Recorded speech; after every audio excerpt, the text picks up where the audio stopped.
Dieu veut nous donner un cœur de supplication, nous donner vraiment une révélation de sa grandeur, une révélation de sa majesté, de sa grâce, de sa bonté. C'est vraiment pour le corps du Christ dans le monde entier quelque chose qui est, on l'a déjà dit, d'autres prophètes l'ont dit, c'est vraiment l'année de la révélation de la puissance de la croix, de la puissance de la grâce de Dieu.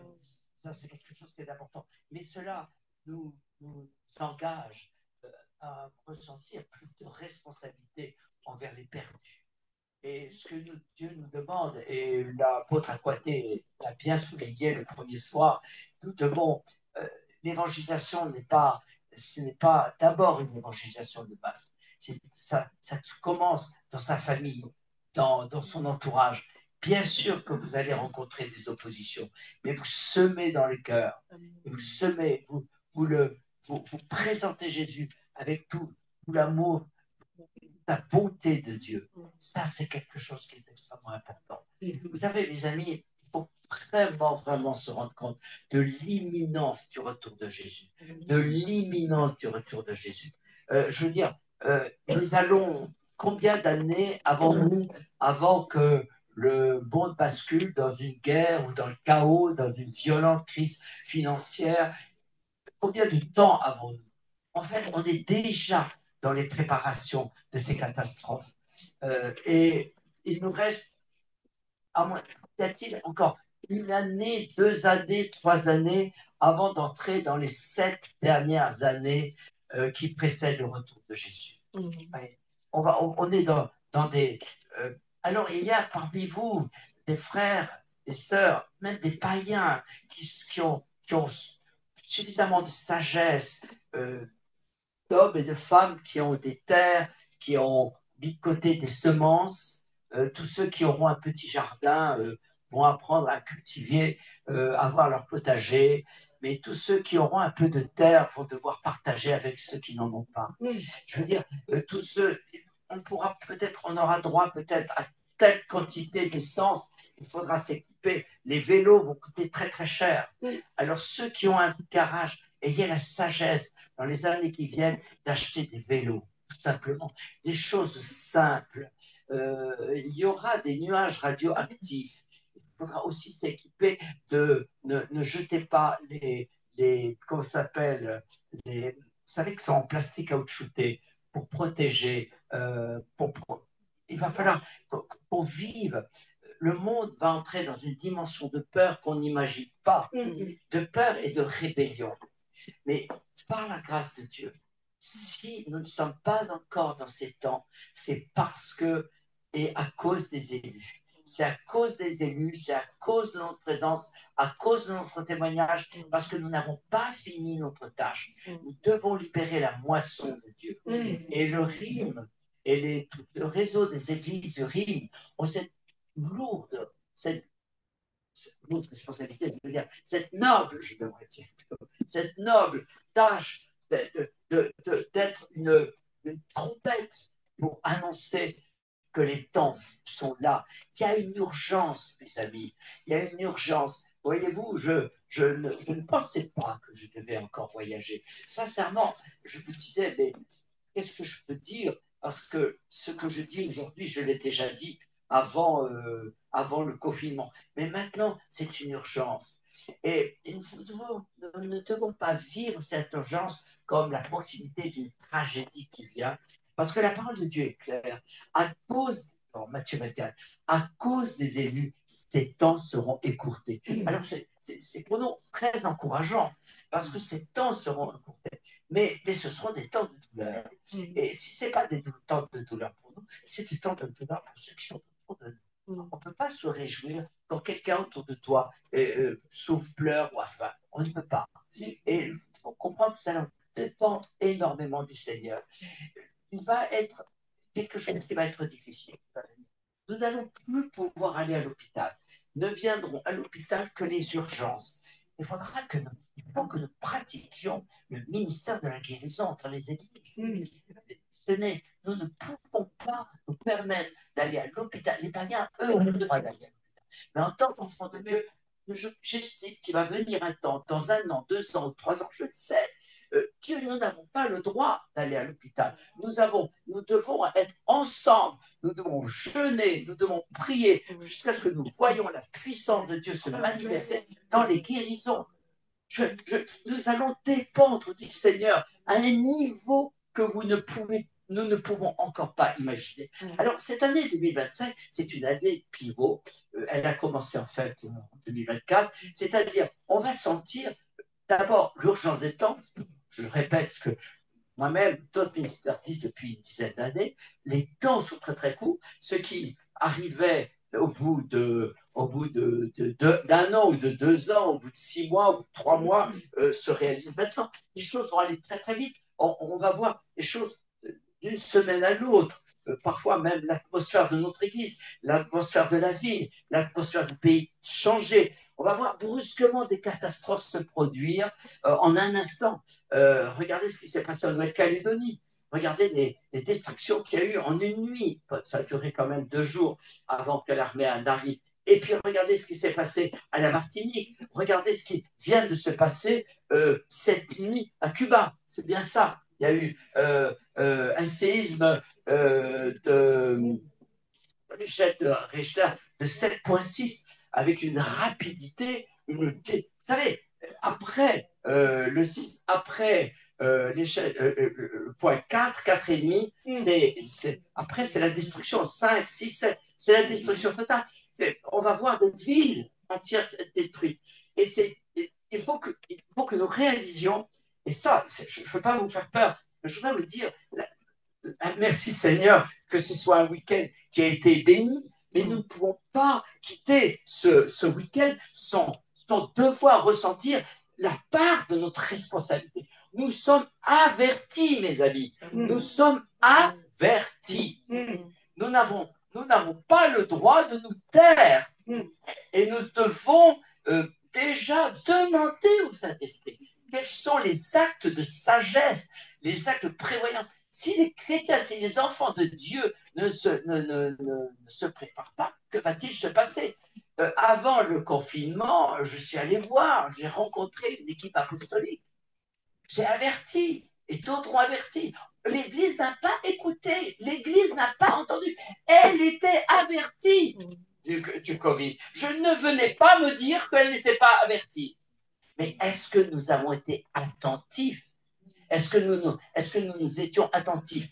Est-ce que nous étions attentifs? Jésus revient bientôt. C'est une imminence du retour de Jésus. Nos enfants, nos petits-enfants vivront pendant le millénium. Nous devons comprendre que les choses vont basculer à une allure phénoménale. Et 2025, c'est une année de basculement, mais en 26, 27, 28 peut-être, mais pas de basculement global. C'est là, c'est là, c'est là. Vous voyez ce que je veux dire? Et c'est ce qui vient de se passer cette nuit à Cuba, ça doit nous dire, waouh, Seigneur, aie pitié d'eux, mais ça peut arriver chez nous. Nous devons avoir une mentalité de vainqueur. Alléluia, on l'a bien pris. Une mentalité de guerrier. Alléluia, on l'a prêché. Mais une mentalité d'urgence.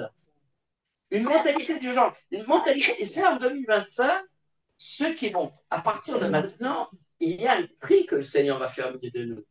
Je vais vous dire encore d'autres choses qui vont être désagréables, mais je crois que c'est vraiment l'appel que le Seigneur me donne de le dire. Si parmi vous, quelqu'un pêche, qu'il se repente. Mais s'il ne se repent pas, même s'il veut sincèrement se libérer des démons qu'il a, des esprits, qu'il soit retiré du milieu de nous. Qu'il soit retiré du milieu de nous. Il met les églises, il met les équipes, il met les réseaux en danger. Pardonnez-moi de vous dire ça. Oh, ne blague plus. Qu'il se retire pendant 3 mois, pendant 6 mois, pendant 1 an, et qu'il donne des preuves de sa guérison ou de sa délivrance. Les amis, on ne peut plus plaisanter. Je suis étonné que vous acquiescez, ça prouve que vous aussi, vous sentez que c'est sont urgents et ceux qui sont graves. Peut-être parmi vous, certains trouvent que j'exagère. Non, je n'exagère pas. Et ce sont ceux qui ont cette violence du royaume qui vont survivre. Il y a une chose qui est très importante pour 2025, c'est que tu ne peux pas vivre tout seul. Tu auras besoin de ton assemblée. Quand les choses vont aller mal, tout le monde va se précipiter à l'église. Ça serait une bonne chose. C'est jamais trop tard d'aller vers le Seigneur. Mais il faut préparer ces choses-là. Il va falloir que nous préparions un plan A, mais aussi un plan B. Les choses vont aller beaucoup plus vite. Il y a la question des graines, parce qu'il faudra le moindre lopin de terre, il faudra construire son potager. Hein. Apprendre des choses toutes simples. Aller dans les magasins, bio ou autres. Acheter des petits livres, comment survivre dans une forêt, comment survivre. Essayez de vous préparer dans des choses simples. Comment ça s'appelle? Aujourd'hui, c'est un peu à la mode. L'alimentation, on plante, c'est pas bio, c'est. Permaculture. Comment? La permaculture. La permaculture. Si je vous demande combien de personnes se sont renseignées sur la permaculture, je suis sûr qu'il n'y en aura pas beaucoup. Alors vous allez me dire, mais on habite Paris, on habite. Mais excusez-moi, si vous avez un, un verger, aujourd'hui on peut acheter des bacs. Non mais, on va en arriver là. On peut acheter des bacs, on peut acheter de la terre, et dans un appartement, on peut avoir aussi un endroit des plantes. Euh, euh, les gens vont mourir de faim. Et c'est pour ça que l'Église, ce n'est plus le temps de. Je vais jusqu'au bout. Hein. Je suis désolé, apôtre Mossolo, tu vas peut-être hésiter la prochaine fois de m'inviter. Mais je vois. On n'est plus, on est dans les temps d'urgence. Est-ce que nous avons 3 années? Est-ce que nous avons 2 années? Je ne peux pas vous le dire. Mais faisons en sorte que c'était comme si nous n'avions qu'une année devant nous. Vous voyez ce que je veux dire? Il faut être radical. Laissez les personnes qui ne comprennent rien. Vous rencontrerez des chrétiens qui sont encore à vous prêcher sur l'Église, ce qui n'est pas une mauvaise chose, mais ce n'est pas efficace, mais qui sont toujours dans les choses anciennes. Laissez-les. Ne polémiquez pas, mais soyez sages. Dans la parole de Dieu, il y a 3 catégories. Relisez le livre des Proverbes. Il y a les sages, il y a les stupides, ou ce qu'on appelle les sots, et puis il y a les méchants.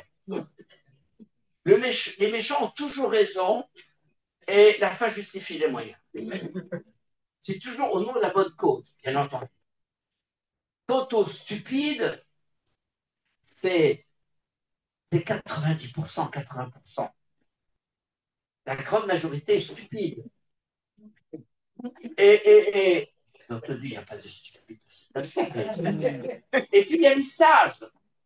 Et les sages, ce sont ceux qui recherchent la justice de Dieu. Ce n'est pas ceux qui cherchent à se protéger, ceux qui recherchent la justice. Le sage, c'est celui qui il est prophétique, il est intuitif. Et le sage, il comprend, il sait plus ou moins anticiper par rapport au danger qui vient. Et je crois que Dieu est en train d'appeler son Église à devenir sage. Et je crois que Dieu nous appelle à Seigneur, c'est le temps où nous devons quitter la maison de la stupidité. Le stupide, c'est celui qui croit savoir. C'est celui qui est prompt à parler. Mais c'est celui qui n'a pas compris que la principale valeur, c'est d'écouter.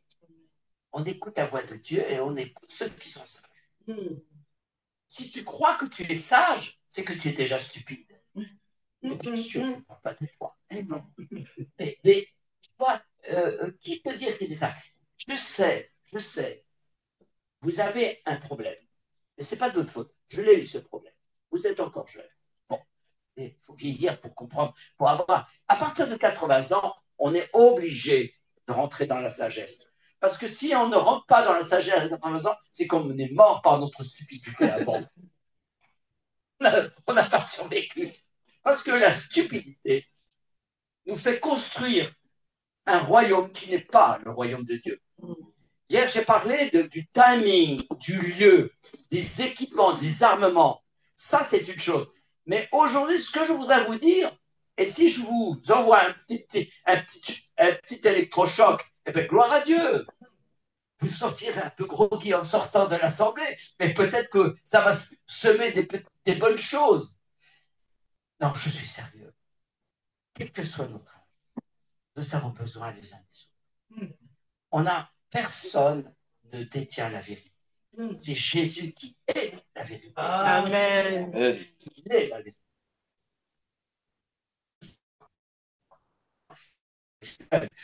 Sur toi. Et tu es encore jeune dans Jésus. Je suis pas le choix d'écouter un vieux comme moi, un ancien, pour te dire il pourrait peut-être, même s'il n'a pas encore 80 ans, il pourrait dire quelque chose qui serait peut-être sensé. Vous voyez. Et moi, j'étais jeune quand il a dit, mais qu'est-ce que tu veux? Je veux la sagesse. Et ça, c'est le monde est dans une folie aujourd'hui, qui est indescriptible. Une folie. Une folie dans l'art, une folie dans la philosophie, une folie dans le leadership des nations. Il y a une folie, il y a l'expression d'une folie. Quand j'écoute, je me souviens, c'était 6 mois, 5 ou 6 mois, la dernière fois que j'écoutais la télévision, je suis tombé sur BFM TV, j'ai éteint avant de taper la tête contre le vieux, évidemment, assurément que j'ai survécu. Mais ils parlaient tous en même temps. Ils étaient là. Ils glissaient derrière ce débat entre journalistes, alors c'était des spécialistes. Mais je me disais, mais il y en avait qui disaient des choses qui pouvaient être sensées. C'était pas idiot ce qu'ils disaient. Mais c'était comme des paroles qui tombaient. J'avais l'impression que c'était comme la semence qui était jetée dans la mauvaise terre. Ça ne pouvait pas. Et puis on changeait vite de sujet. Oui, il est comme ci, oui, comme ça. Donc, il a eu droit à ça. Et puis évidemment, c'est toujours nous les bons. C'est mauvais, on l'a compris depuis 6 000 ans. Mais ce que je veux dire par là, c'est que Seigneur, quand je regarde cette carte, quand je vois cette carte de la persécution, quand je pense à ces 390, combien 80 millions sous la je ne sais pas où c'est marqué, 80 millions qui sont sous la menace de la persécution. Le nombre de... Vous savez que les chrétiens sont... Amnesty International l'a reconnu, mais ça n'a pas eu d'effet, évidemment, reconnu que la catégorie de gens les plus en prison dans le monde, ce sont les chrétiens. Et, je veux dire, on entend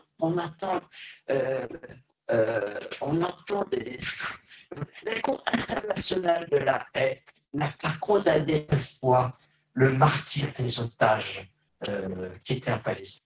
Je veux dire, il y a un niveau d'hypocrisie. On ne peut plus discerner le mal. C'est pourquoi nous devons comprendre que depuis longtemps, nous sommes dans une guerre spirituelle qui est énorme, mais cette fois-ci, cette guerre a tombé sur la terre. Vous savez, ce qui est le fait, là déjà, vous avez vu l'alignement des étoiles, quand on a demandé dans notre système solaire, c'est le Seigneur va réaligner.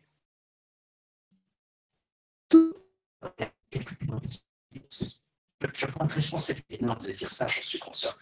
Alors, je vais mettre un petit peu de miel, un roulage pour ne pas et faire un électrochoc trop violent, mais quasiment toutes les fédérations sont des scandales qui essaient de cacher. les réseaux prophétiques sont dans un état désastreux en Occident. Je veux dire, on est les équipes de loi, mais on est scandale sur scandale sur scandale. Le réseau du filet du maître est en retard. Il y a le nom, en nombre, plusieurs dizaines de scandales avoués. Et il y a ceux qui ne sont pas encore avoués. Je veux dire, le nombre de pasteurs qui sont morts, nous avons perdu 10 serviteurs de Dieu autour de nous dans le réseau du filet du maître, d'épouses du serviteur de Dieu qui sont morts. Le nombre de serviteurs de Dieu qui vont mourir, c'est parce qu'ils n'ont pas fait du mauvais travail. C'est pas du tout ça. Je ne dis pas cela. Mais je n'en sais rien. Mais ce que je sais, c'est qu'ils ne sont pas prêts. Dieu préfère les retirer, enlever ses serviteurs, parce qu'ils n'ont pas encore, dans leur prédication, dans leur message, mesuré la gravité de ce qui se passe. Moi, j'ai dit à un serviteur de Dieu que j'aime beaucoup, j'ai dit, ton épouse, le Seigneur l'a enlevé parce que dans les temps qui viennent, je sais que toi, tu vas souffrir, mais ton épouse ne pourra pas supporter ce qui arrive. Et il a été très blessé, etc. J'étais malheureux parce que j'ai dit ça le lendemain d'avant de sa femme, l'enterrement, je sais plus. Et il m'a dit plus tard, mais tu sais, tu ne dois pas regretter. Je ne pouvais pas l'entendre, ça m'a fait mal de l'entendre, mais je sais très très bien que tu as raison. Et moi, je me pose la question au Seigneur concernant Maman Pascal. Le Seigneur nous a prévenus. Il nous a dit, bon, est-ce que vous, j'ai choisi de vivre. Le Seigneur m'a posé la question, m'a dit, bon, ton ministère, j'ai dû t'arrêter pendant 3 mois. Et il y a 3 catégories de pasteurs. Écoutez-moi, accrochez-vous, serviteurs de Dieu, accrochez-vous, mettez la ceinture de... Comme dans les avions, il y a 3. Oh, ma femme m'a dit que je ne dois pas bouger. Parce que j'ai déjà fait 5 fois le tour. Donc, j'ai essayé de tenter un 6e tour. Accrochez-vous. Il y a 3 catégories de pasteurs aujourd'hui. Il y a 3 catégories de pasteurs. Écoutez-moi bien. Il y a ceux que le Seigneur est en train d'arrêter, a déjà arrêté. Et quand j'étais dans le coma, le Seigneur m'a dit, je commence par toi parce que je veux que tout le monde voit que je t'arrête. J'ai été obligé de t'arrêter. Et si je ne t'avais pas arrêté, je t'aurais pris dans ma maison. Donc c'est la 2e catégorie. Si tu es un faux serviteur, tu vas continuer à vivre, rassure-toi. Tu vivras. Mais si tu es un vrai serviteur, la sévérité de Dieu sera sur toi. Soit le Seigneur t'arrête, tu te repens, tu acceptes de dépendre que de lui. Moi, je ne peux plus. Quand quelqu'un m'invite, je ne peux plus dire je viens. J'ai envie de revenir dans le Nord. Un serviteur de Dieu hier m'a invité. J'ai dit je ne peux pas te répondre. Il faut que j'en parle au patron. La 2e catégorie de serviteurs de Dieu, c'est ceux qui vont partir au ciel. Et la 3e catégorie, c'est ceux qui vont être humiliés et vont connaître un scandale. Et ceux qui vont perdre leur ministère. Ils ne vont pas perdre leur salut. Ils vont le perdre. Alors, serviteurs de Dieu, enfants de Dieu. Et quand je dis serviteurs, j'inclus des papas et des mamans spirituels qui ne sont pas forcément pasteurs, qui ne sont pas forcément évangélistes ou prophètes. Ils sont engagés dans le corps de Christ. Ah oui, je ne dois pas bouger. Et il faut que vous compreniez ceci, mes amis. La situation, elle est grave.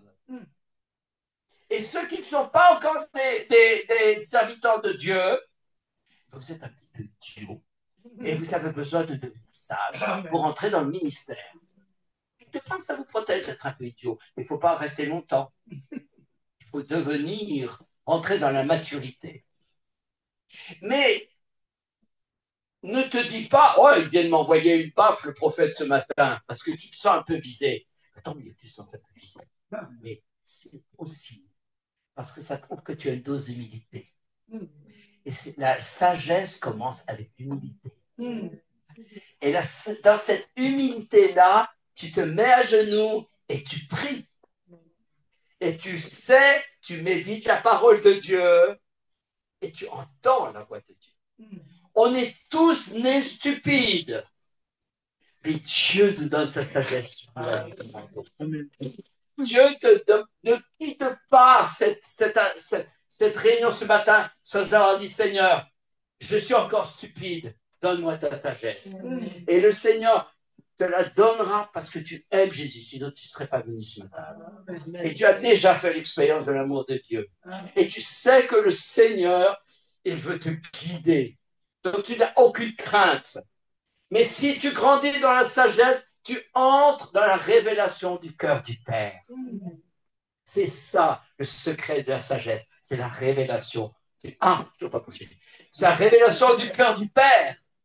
Et quand tu as cette révélation, eh ben, tu ne peux pas t'empêcher d'avoir des larmes pour les perdus. Tu ne peux pas t'empêcher d'avoir un cœur qui sert. Il y a des douleurs d'enfantement dans la prière. Je ne cesserai pas de le dire. Ça va te coûter quelque chose. Mais il faut mieux souffrir. Il faut mieux se juger soi-même avant d'être jugé par Dieu. Et il faut mieux être jugé par Dieu avant d'être jugé dans la grande tribulation avec le monde. Tu as, toi, trois formes de jugement. Tu préfères passer par sonder ton cœur et te juger toi-même. C'est ce qu'on fait avant qu'on prenne la Sainte Seine. Ou alors, je ne dois pas bouger. Ou alors, est-ce que tu préfères que Dieu te juge? Ou alors, tu préfères que Dieu te juge avec le monde? Alors là, ça va être dur. Ce n'est pas, euh, ce n'est pas le but dans les temps difficiles qui arrivent, n'est pas que tu te protèges. Parce que c'est ta personne qui doit devenir la protection des autres. Tu dois comprendre que l'arche, toi, dans les temps difficiles, c'est toi qui deviens l'arche de ceux qui sont désespérés et qui se tourneront vers Dieu. Tu n'as pas besoin de chercher un refuge. Mais si tu dois devenir une arche, sois censé, comme disait le fondateur de l'armée du salut, sa devise c'était soupe, savon, salut.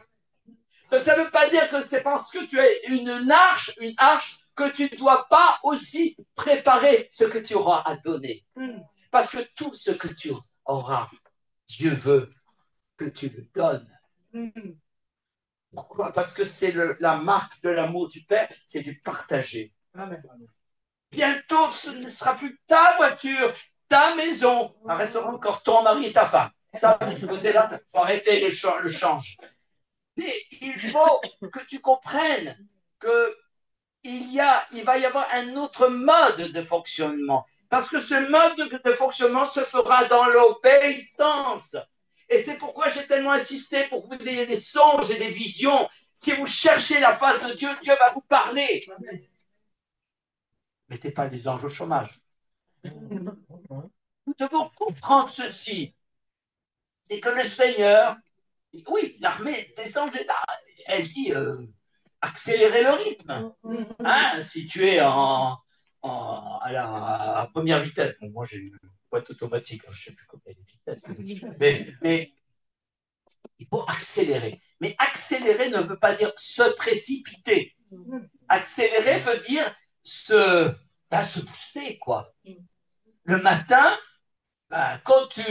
si tu as reçu des amis, etc., tu te couches, tu dois te lever à 7 heures du matin, tu entends la sonnerie du téléphone. Oh, tu n'as pas la force de te lever. Mais si tu penses à la tête de ton patron, ça va te réveiller. Eh bien, pense à la tête du père. Ça se réveillera peut-être.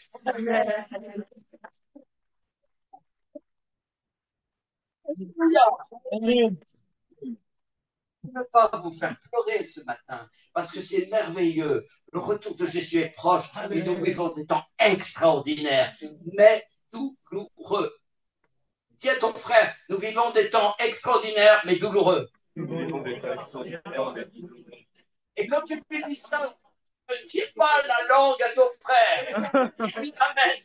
Amen. Tiens la langue, ça veut dire je ne te crois pas. Amen, ça veut dire que tu as un peu de foi. Amen. C'est pas mal pour commencer. Alléluia. Ah, c'est vrai que je ne dois pas bouger. Ah oui. Ma mère se plaignait déjà quand elle m'attendait que je bougeais beaucoup. Elle me disait, tu m'as fait passer des nuits atroces. Qu'est-ce que vous voulez? La France m'a écrit en me disant, on vous félicite, vous avez fait 87 fois le tour du monde en nombre de kilomètres en avion.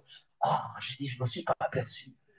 Mais ce qui m'a réjoui, c'est que ce n'est pas le nombre de kilomètres que j'ai fait, ce qui m'a réjoui, c'est que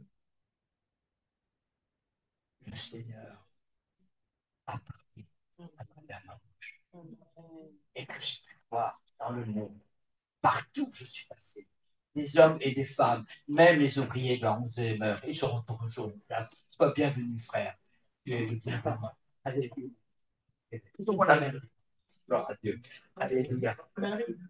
Amen. Le Seigneur, écoute-moi bien.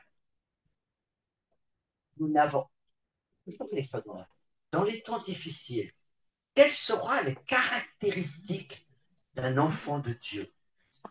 Vous savez ce que c'est? Dans les temps de douleur. Qu'est-ce que ce sera? Eh bien, moi, je vais vous le dire. Ça sera la joie. Ça sera la joie. Pourquoi ce sera la joie? Parce que la joie, c'est la manifestation que non seulement nous hâtons le royaume de Dieu, mais plus encore, que nous savons qu'il est déjà vainqueur. Et si, on ne va pas nous impressionner. Yes. On va être stupéfait de voir le nombre d'enfants de Dieu, nombre d'enfants de Dieu, même des non-chrétiens qui vont refuser la marque de la bête. Et tout est en train de peut-être préparer. Là, j'avais reçu ça en 2023, qu'en 2024, on allait avoir des squelettes, pas que les squelettes, je pense que c'est ils auraient besoin d'avoir un peu de corps et se lever là. Non, on va voir des robots. Il y a une course aux robots aujourd'hui. Et vous savez que c'est redoutable. 2025, c'est l'année de la course aux armements. 2026, il va y avoir des restrictions pour accélérer encore la course aux armements dans les principaux grands pays. Et en 2025, nous allons voir des robots qui vont sortir, parce qu'il y a une alliance, c'est surtout le Japon, la France est très en avance sur les robots, l'Italie, les États-Unis, les robots. Et on va vous montrer des robots qui, déjà quand vous téléphonez, vous n'avez plus de personne, vous avez un robot, l'intelligence artificielle. Et vous savez, c'est une manière naïve, le prophète, pour dire ce qui est, on va être contrôlé d'une manière inimaginable. Et on l'est déjà contrôlé. Parce que le confinement, ça a extrêmement bien marché. La vaccination a été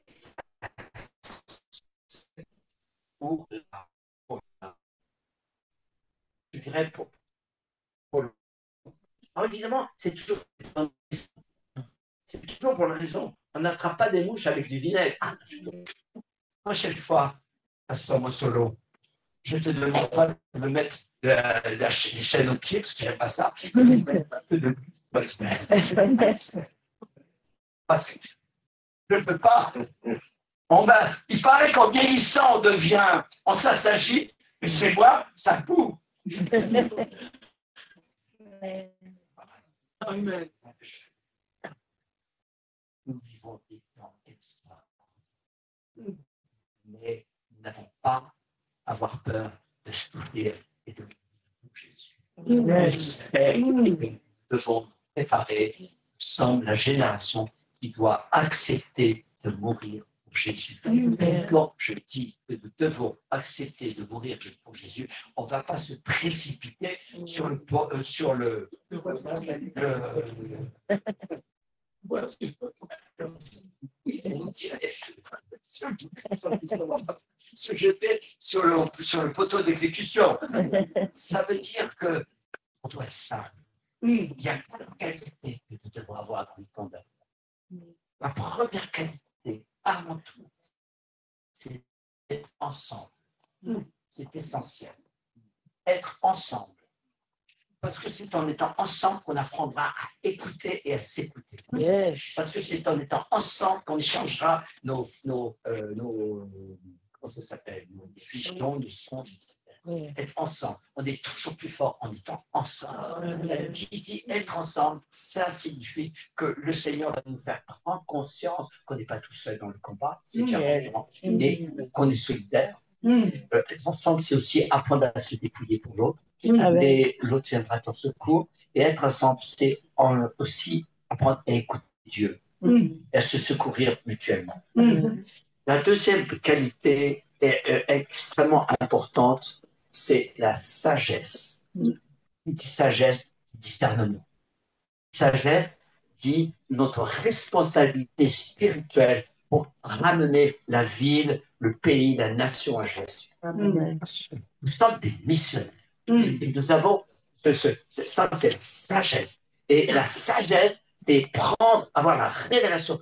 Je supplie le Seigneur qui vous donne un esprit de sagesse et de révélation. Amen. C'est vraiment l'Épître aux Galates, l'Épître aux Éphésiens insiste là-dessus. Et ça, c'est la deuxième grande la qualité essentielle, grandir dans la sagesse. Et la sagesse exige trois choses qui me paraissent importantes. Accepter de passer par la mort à soi-même et le brisement. Si nous ne sommes pas passés par le dépouillement, si nous n'avons pas de combat, si la porte est étroite, et la sagesse. La deuxième chose que demande la sagesse, c'est être conscient de sa vulnérabilité, mais aussi de ce que Dieu veut te donner, parce que tout a été accompli à la fin. Et la troisième qualité de la sagesse, la troisième chose de la sagesse, parce que la sagesse te fait connaître le Père, te fait écouter, je dirais, le cœur du Père. Le cœur du Père doit devenir, les désirs du cœur du Père doivent devenir tes désirs. Amen. Ça, c'est important. Et mais la sagesse, nous rappelons-nous, c'est d'abord une personne. C'est le règne de Jésus en toi. C'est Jésus. La troisième qualité, être ensemble, la sagesse. La troisième qualité qui est importante, c'est comprendre l'importance du jeûne et de la prière. L'importance qu'on est tous impliqués dans les nuits de prière, dans le jeûne, dans l'intercession. Et ça signifie que nous sommes appelés nous sommes donc des guerriers, et nous sommes donc appelés à être aussi des adorateurs. Parce que c'est dans l'adoration, le nom de la prière, on est appelés à gagner, je dirais, la bataille à partir face d'abord au monde spirituel, aux puissances, aux dominations, aux principautés. Donc ça signifie que nous devons connaître les lois spirituelles. Il n'y a pas, si nous ne sommes pas ensemble, si nous ne recherchons pas la sagesse, le discernement, l'écoute de la voix de Dieu, si nous ne sommes pas une armée d'intercesseurs, nous sommes, j'allais dire, nous sommes cuits. Ah, tu ne vas pas bouger. Désolé, c'est dans mon ADN. En fait, je dois faire un effort. On doit tous faire un effort quelque part. Alors que c'est le combat spirituel. La quatrième chose, à votre avis, qu'est-ce que c'est? Qu'est-ce que Dieu nous demande? Mais vous le savez déjà. C'est le quatrième point important. Dieu nous demande. Waouh!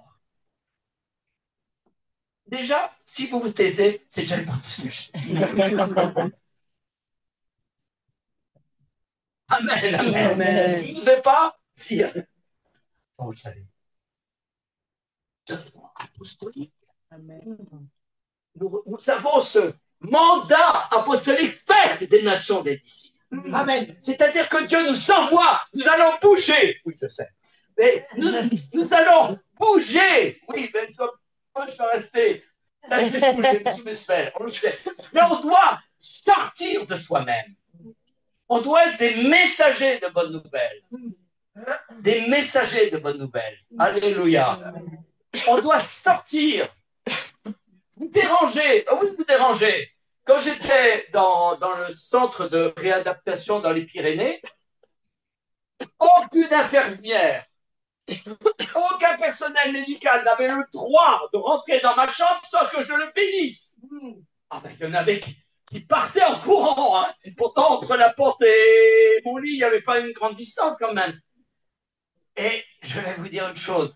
J'étais la chambre de l'illuminé. Amen. Pas mystique, le prophète. Complètement illuminé. Mais illuminé veut dire le mot signifie rempli de lumière. Yes. Ben, forcément que je suis illuminé. Sauf savoir si ça leur fait peur ou si ça leur fait envie. Mais il y avait une réunion syndicale à 2 heures de route de ce centre hospitalier qui était dans les Pyrénées.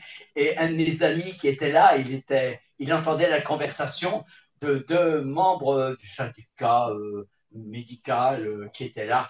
Il dit, oh, dans le centre pulmonaire là, de ceux qui avaient perdu le souffle, assurez-vous, je l'ai retrouvé. Dans le centre, il y a un gars, mais tu ne vas pas rentrer. Il est tellement qualité de Dieu, c'est que tu ne peux pas le voir sans croire en Dieu. Et j'ai dit, mais quelquefois, les infirmières se battent pour ne pas rentrer dans sa chambre.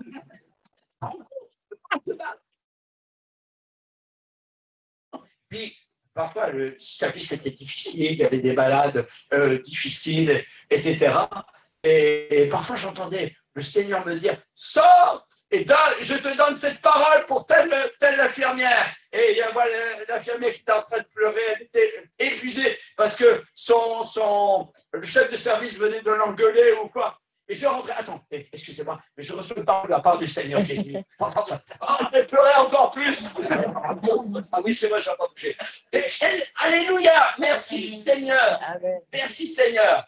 Vous êtes critiqué. Et comment j'étais critiqué? Mais c'est bon signe. Amen. De quoi avons-nous peur? Dans notre ombre. Vous n'avez jamais lu Lucky Luke, comprenez bien ceci. Nous vivons des temps qui sont passionnants, mais aussi des temps qui sont difficiles. Il y a un coût à payer. C'est pour ça qu'on a besoin de la sagesse. Qu'on fasse n'importe quoi. Si on doit être missionnaire, si on doit partir, eh bien, on doit aussi le faire avec sagesse. Amen. Et on le fait dans la dimension du corps du Christ. Et il y a des frères qui disent, oui, mais moi, je suis déçu, je n'ai rencontré aucune église. Ah oui, j'ai dit, c'est bon signe que tu n'aies rencontré aucune église digne de toi. C'est bon signe. Ben, ton prophète, je ne comprends pas ce que tu as dit. Parce que je crois que, en fait, je suis pas sûr si les églises, tu dis les églises sont dignes de toi, mais toi, est-ce que tu dis les églises? Réfléchis bien.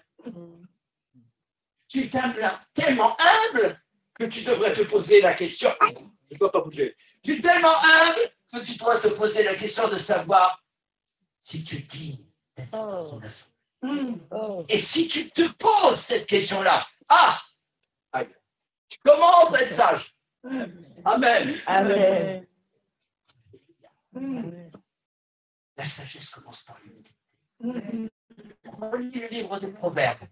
Amen. Mais il faut que tu comprennes que ce temps que nous vivons, c'est quand même dommage, j'ai 70, un peu plus, mais je veux dire. J'ai 70 ans. Mais je vais te dire une chose. C'est passionnant. Quand je vois ces jeunes, c'est vrai, j'ai acquis une expérience. J'ai acquis une certaine sagesse, une certaine maturité que vous n'avez pas. Et que vous, j'espère que vous me regardez en disant, Seigneur, on est jaloux, on veut ce qu'il a. Moi, quand j'avais votre âge, et quand je voyais, j'avais 12 ans, je me souviens, j'avais écouté un frère de l'armée du salut. Il avait apporté. J'étais là, mais je bouillais en moi. J'aimais déjà Jésus, mais je ne le connaissais pas. Et je me souviens de cette prière que j'ai faite. Je me souviens, c'était dans les Cévennes, dans le village de La Salle. J'avais une douzaine d'années. J'ai dit, Seigneur, je veux absolument ce qu'il a. Et oui, mais il y a un prix. Il faut vraiment être amoureux de la vérité. Il faut chercher la vérité. Et si jamais, et si tu recherches, si tu es amoureux de la vérité, alors tu es authentiquement né de nouveau. Amen. Amen. Voilà. Si vous vous rappelez les 4 points de mon message de ce matin, je m'arrêterai avant le retour du Seigneur. Si vous vous rappelez les 4 points avant le retour. Non, les 4 points. Je dois revenir là. Sinon, maman Pascal, je vais l'entendre. Vous vous rappelez les 4 points de mon message. Non. Dieu est merveilleux, le Seigneur est merveilleux. Je vois les anges. Oui, monsieur, oui. Mais en même temps, c'est un cri et un appel que je vous fais. Il n'y a rien de tragique parce que c'est merveilleux qu'ils reviennent.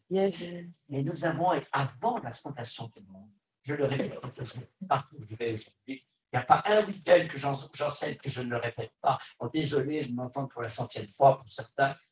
Nous avons été choisis avant la fondation du monde pour être cette dernière génération. Si nous disons Apocalypse 12, verset 11, et qu'est-ce qui est écrit? Les croyants de la dernière génération l'ont vaincu à cause du sang d'agneau et de la parole de leur témoignage. Alors, il y a quelques bien-aimés serviteurs de Dieu qui vous annoncent que nous allons être enlevés avant la grande tribulation.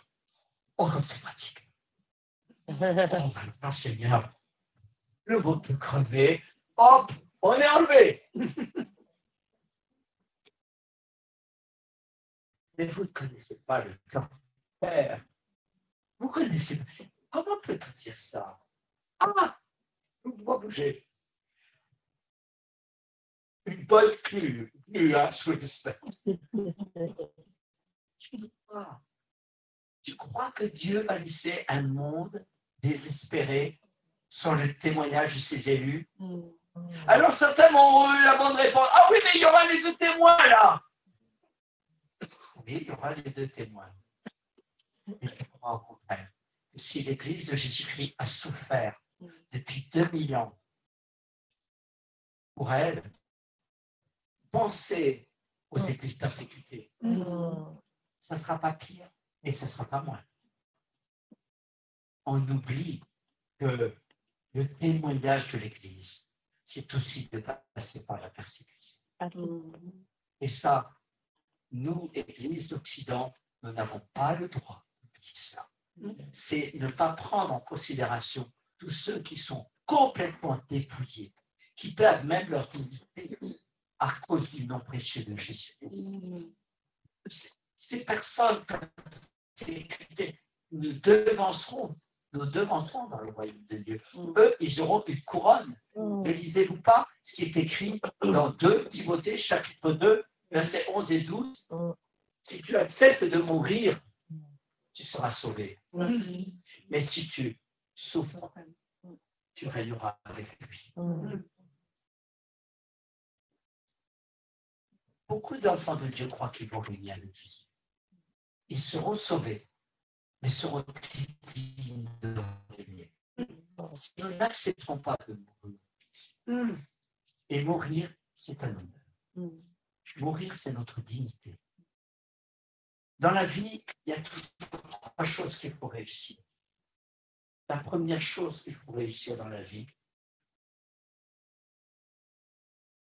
c'est chercher la vérité.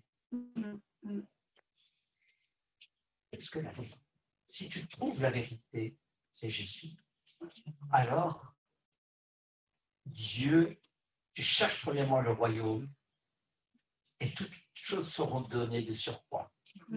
J'ai toujours un serment de peur quand j'entends des frères et des sœurs me dire est-ce que je vais me marier? En fait, tu poses très mal la question quand tu demandes à marier. Parce qu'il y a des hommes et des femmes qui t'ont aimé, que tu as méprisé, parce que tu n'étais pas amoureux. Et maintenant, tu demandes à Dieu de te marier.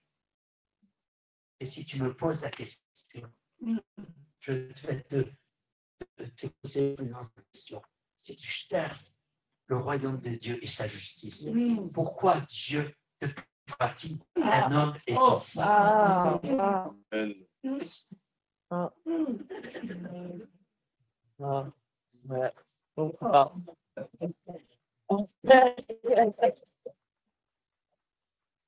La deuxième chose qu'il faut réussir dans sa vie, c'est transmettre l'éducation de la vérité, l'éducation à ses enfants, les enfants naturels, les enfants spirituels. On devient des éducateurs. C'est un travail, c'est une peur. Ça commence par des accouchements, par des douleurs. Et la chose que nous devons réussir dans notre vie, c'est de se préparer à mourir. Si tu comprends ces trois choses profondément, dommage Seigneur, qu'on ne m'ait pas enseigné quand j'étais jeune. Il a fallu que ce soit le Saint-Esprit qui m'enseigne. Préparer à mourir. Quand j'ai construit ma maison, en prévoyant que maman Pascal pouvait mourir avant moi. C'est ce que je souhaite. Vous allez être choqués, parce qu'au moins, je n'aurais pas le souci au ciel de la laisser toute seule sur la terre. Et si jamais je partais avant elle, j'ai prévu dans la construction de ma maison qu'elle ne soit pas seule, qu'il y ait une sorte comme de petit studio afin qu'elle ne soit pas seule. J'ai prévu toutes sortes de petites choses de préparer l'amour. Qui a fait son testament? Je l'ai préparé. Je l'ai. Voilà. Voilà. Ça.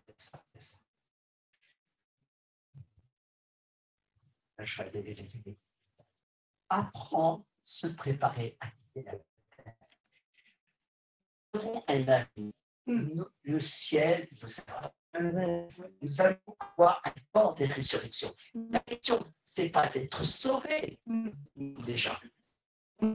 La question, c'est quelle récompense recevrons-nous au ciel? C'est la question. Pendant des années, j'étais effrayé à l'idée de vieillir. La vieillesse me faisait peur. Et j'avais seulement demandé au Seigneur de partir avant l'âge de 70 ans. Et quand je me suis retrouvé pendant le coma avec le Seigneur me l'a reproché. Il m'a dit, mais alors, tu choisis quoi? Si tu restes, tu vas souffrir. Mais je vais encore multiplier tes fils et tes filles sur la terre. Mais et tu auras ta récompense. Mais si tu pars, tu laisseras beaucoup d'orphelins. Ah, la excusez-moi, je crie parce que je ne peux pas bouger. Qu'est-ce que je suis en train de dire? Est-ce que tu comprends que si tu vis sur la terre, c'est pas parce que tu dois te marier, parce que tu souffres, parce que tu n'es pas marié. Je sais que c'est une souffrance. Mais d'autres souffrent pour autre chose. Tu souffres peut-être parce que tu es au chômage, tu souffres peut-être parce que tu as un logement, tu ne peux pas acheter du chauffage, tu n'as pas assez d'argent. Il y a toutes sortes de raisons. Mais la question, je te pose la question très sérieuse. Est-ce que tu es là seulement pour que le Seigneur te console ou est-ce que tu es là pour lui abandonner le service? Je te pose la question. Si tu cherches premièrement le royaume de Dieu et sa justice, le Seigneur, le puissant, verra tous tes cœurs. Tu n'épouseras pas forcément le mari idéal ou l'épouse idéale. Mais tu t'en fiches puisque tu as le Seigneur idéal. Amen. Aimer celui qui sait. Amen. Pas d'avoir d'enfants, je vois, Dieu te donnera des fils et des filles. Même si tu as passé la ménopause ou même tu as des problèmes de fertilité, Dieu te donnera des fils et des filles. Amen. Dieu est un Dieu de famille. Amen. Amen. Ah, la chatte est Ah, la chatte est Père du ciel et de la terre, nous te bénissons d'avoir été choisi avant la fondation du monde pour être cette dernière génération qui est prête, qui veut être prêt à tout donner pour la rédemption des nations. Seigneur, ce matin, et je vous demande de vous lever maintenant. Ce matin, je bien-aimé, je vous supplie, par les compassions de Dieu, de vous engager devant le Seigneur à rester le frère et la sœur de celui que tu côtoies dans l'assemblée. Prends au sérieux le corps du Christ. Tu as ta part. Tu es une pierre indispensable pour l'ensemble. Tu n'es pas la pierre angulaire, d'accord, mais tu es une pierre. Tes frères, tes sœurs ont bien plus besoin de toi que tu le crois. Ils ont besoin de toi. Alors si tu penses que tu n'as pas besoin d'eux, accepte qu'ils aient besoin de toi et apprends-les à les aimer comme tu as été aimé. Amen. Relis la deuxième épître de Jean, chapitre 3, versets 16-17. Je ne sais plus. Ce que je vous commande, c'est de vous aimer les uns et les autres. Le deuxième, engagez-vous à rester le frère, la sœur de vos frères et de vos sœurs. Solidaire. Apprenez la saveur du service. Et dans ce service, rappelle-toi ceci. Tu penses qu'aucune église, aucun serviteur n'est digne de toi. Est-ce que tu peux penser autrement dans ton humilité? Est-ce qu'une église est digne de toi? Apprends à servir. C'est le secret de l'amour. Tu n'es pas dans une assemblée. Tu n'es pas dans une assemblée parce qu'elle te plaît. Tu es dans une assemblée parce que le Seigneur est au milieu de nous. Je m'engage, Seigneur. Dis-le dans ton cœur. Je m'engage et demeurer fidèle pour servir Dieu. Est-ce que ce matin, tu t'engages à rechercher la sagesse? À rechercher la sagesse. Et la sagesse incarnée, c'est Jésus. Parce que tu recherches la vérité. Il est le chemin, la vérité et la vie. C'est la sagesse. Parce que je sommes une génération d'insensés et d'idiots.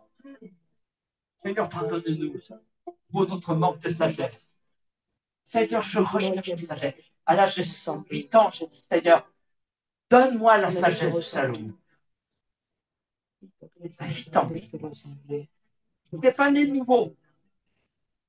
Mais je savais que le Seigneur était là. J'avais fait l'expérience mort, de revenir, de quitter mon corps. Je suis revenu dans mon corps. Je savais, il y avait probablement un ange qui m'a dit, tu dois retourner dans ton corps. Donc je savais que Dieu existait.